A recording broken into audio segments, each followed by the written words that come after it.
চলে যায়। কত বড় সাহস এদের আমাকে তুলে নিয়ে এসেছে, তাও আবার সোজা বিয়ে করার কথা বলছে। কি মনে করে এরা? নেহা নীরবে এসব ভাবছে। তখনই পাশে বসা ছেলেটা বলে, আমি নিলয়। আপাতত তোমার সাথে কোনো প্রকার ফাজলামি করছি না। তোমাকে তুলে আনা হয়েছে মূলত বিয়ের জন্যই। বিয়েতে রাজি হলে ভালো, না হলে আরও ভালো। নীলয় কথাগুলো নেহার দিকে তাকিয়ে খুবই শান্ত গলায় বলছে। নেহা এমন কথা শুনে কেবল চুপ হয়ে যায়নি, সে কি বলবে সেটাও ভাবতে পারছে না। কি সাংঘাতিক ব্যাপার ঘটতে চলছে তার সাথে। যাকে চিনি না জানি না তাকে বিয়ে করতে হচ্ছে, তাও আবার দিন দুপুরে তুলে এনে। এই কাগজটা ধরো।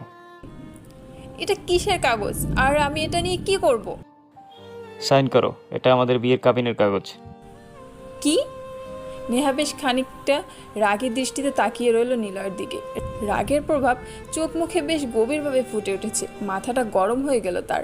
তাই কাগজটা টান দিয়ে ছিঁড়ে ফেলে নেহা বলল, কি পাইছেনটা কি? হ্যাঁ, আমি আপনাকে কেন বিয়ে করব? না, আমি আপনাকে চিনি না। আমি আপনাকে চিনি না, আগে কোনো দিন দেখেছি আপনাকে। শুনুন, ভালোই ভালোই আমাকে যেখান থেকে তুলে এনেছেন সেখানে দিন, না হলে এর ফল কিন্তু ভালো হবে না বলে দিচ্ছি। নেহার কথা শুনে নিলয় সহ আশেপাশে সবাই হাসতে লাগলো।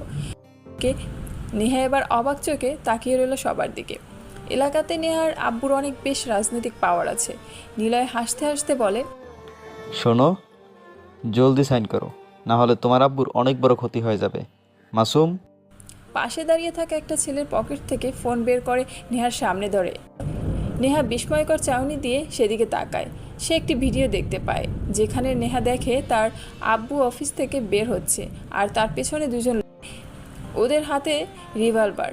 তারা নেহার আব্বুকে ফলো করছে। নেহা ভয় পেয়ে যায়, কারণ তার আব্বু ছাড়া আপন বলতে কেউ নেই। নেহার আম্মু মারা গিয়েছে আরও 4 বছর আগে। নেহা তার আব্বুকে প্রচণ্ড রকম ভালোবাসে। তাই নেহা কাঁদতে কাঁদতে পাশে বসা ছেলেটার দিকে তাকায়। একটু আগে তার সৌন্দর্য দেখে কত কিছুই না ভাবছিল, আর সেই মানুষটা এরকম জঘন্য টাইপ আচরণ করবে নেহা কল্পনাও করতে পারেনি। তাই সে বলে, প্লিজ আমার আব্বুকে কিছু করবেন না আপনি। বলেন কোথায় সাইন করতে হবে বলেন। That's like a good girl. তারপর নেহা বিয়ে করে ফেলে এই অপরিচিত মাস্তান একটি ছেলেকে। নেহা তাকে অসহ্য দৃষ্টিতে বারবার দেখছে, আর মনে মনে বলছে তাকে খুন করে সে পালাবে। কান্না করতে করতে সে ভাবে, চেনা নেই জানা নেই একটা ছেলেকে বিয়ে করে নিলাম, কি হচ্ছে আমার সাথে এগুলো? আম্মু, তুমি কেন আমাকে ছেড়ে চলে গেলে? এতদিন ওই ডাইনি রাক্ষসী মহিলার জন্য শান্তিতে বাসায় থাকতে পারতাম না। আজ যখন বাসা থেকে চলে আসলাম, তখন এই ছেলে আমাকে তুলে নিয়ে এসে বিয়ে করলো। কি হচ্ছে আমার সাথে এগুলো? কেন হচ্ছে এমন? বিয়ে করব না বলে বাসা থেকে চলে আসলাম, আর এখন কি হলো?